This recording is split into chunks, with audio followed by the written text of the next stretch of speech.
Good morning, students. Welcome to our biology class. The harder you work for something, the greater you will feel when you achieve it. The harder you work for something, the greater you will feel when you achieve it. So, students, you must work hard and achieve greater things. Students, now we are going to learn the lesson Reproduction in Plants and Animals. What is reproduction? Yes, giving birth to young ones. The process by which an organism produces its offspring is called reproduction. Offspring means young ones. The process by which an organism produces its young one is called reproduction. It's a biological process. What is the importance of reproduction? Yes, for continuity of life. Then only there is continuation of life in the world. Yes, now you can follow this. What is reproduction? All living organisms have the ability to produce more of its own kind by the process called reproduction. Define reproduction. All living organisms have the ability to produce more of its own kind by the process called reproduction. In this chapter, we are going to learn more about the types and the process of asexual and sexual reproduction in plants, animals, and humans. There are three types of reproduction. They are vegetative reproduction, asexual reproduction, and sexual reproduction. We are going to learn one by one. First one, vegetative reproduction. Vegetative means relating to plants, especially growth. Reproduction, multiplication or natural increase in population. In this type of vegetative reproduction, the plantlets are formed from vegetative cells like buds or organs of plant. Plantlets means small plants. Small plants are formed from vegetative cells like buds or organs of plants. Vegetative cells means somatic cells. Somatic cells means body cells. What are the body cells of the plant? Root, stem, leaf and bud are the vegetative or body cells of the plant. But flower is a reproductive part of the plant. So, the small plantlets are formed from the vegetative part of the plant and gets detached from the parent plant and grows into an independent plant. Small plantlets or small plants are formed from the vegetative part of the plant and gets detached from the parent body and grows into an independent daughter plant. Here there is no fusion of male and female gametes. You already studied in 9th standard. In sexual reproduction, there is the fusion of male and female gametes occur. But here, only single parent is involved in reproduction. So, this is a type of asexual reproduction. This is a type of asexual reproduction.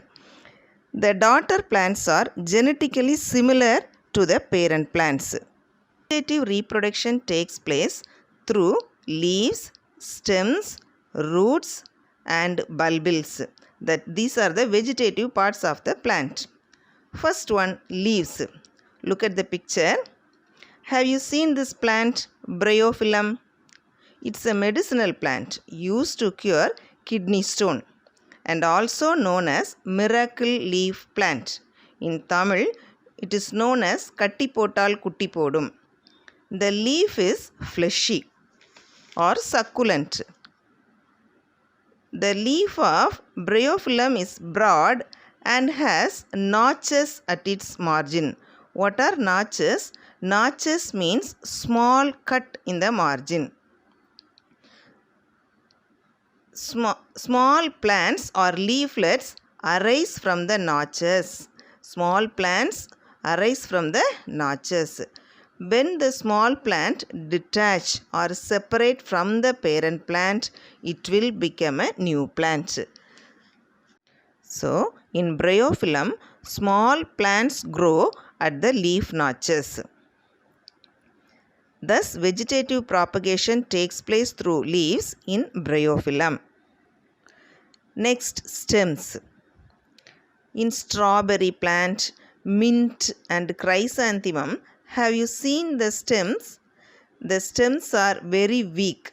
These weak stems touch the ground and give off adventitious roots and buds. What are adventitious roots? Adventitious roots arise from the stem other than root portion.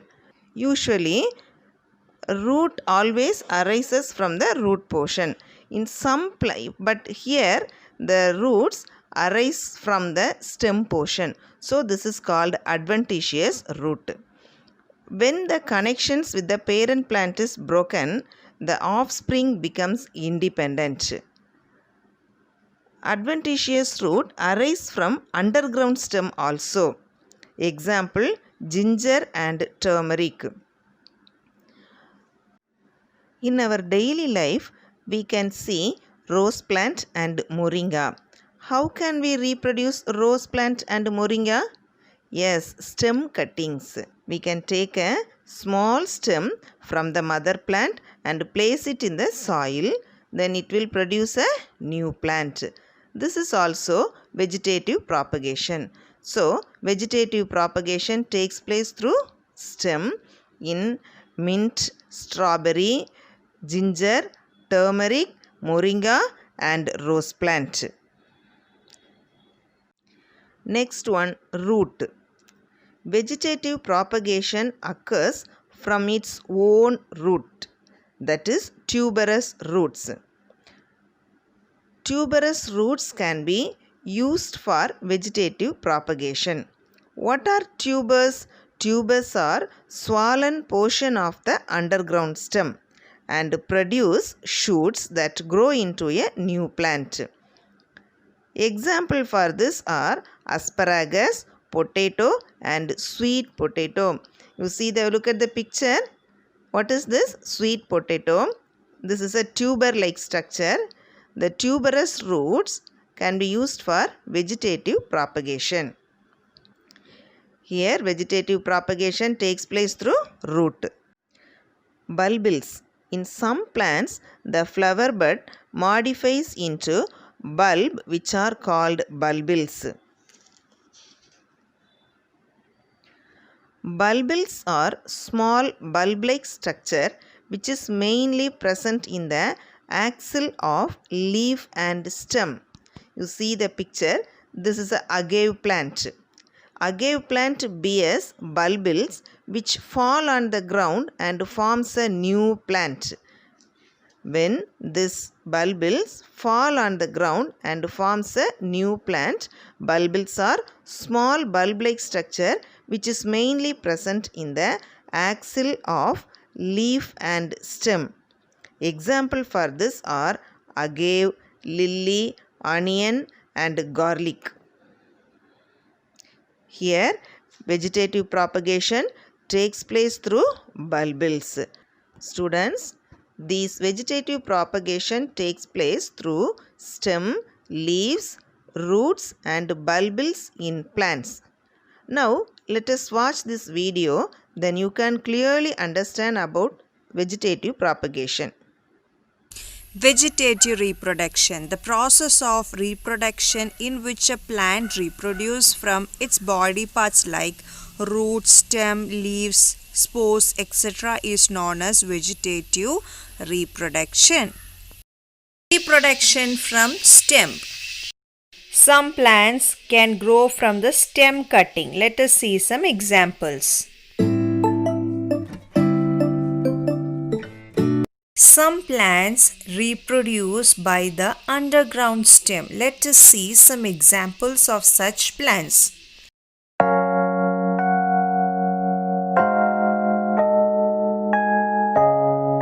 Some plants grow from the root of the mother plant. Let us see some examples.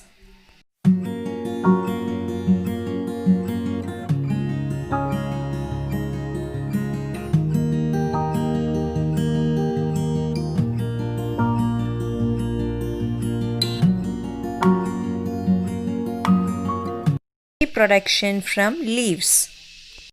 Some plants will produce new plants from their edges or margins.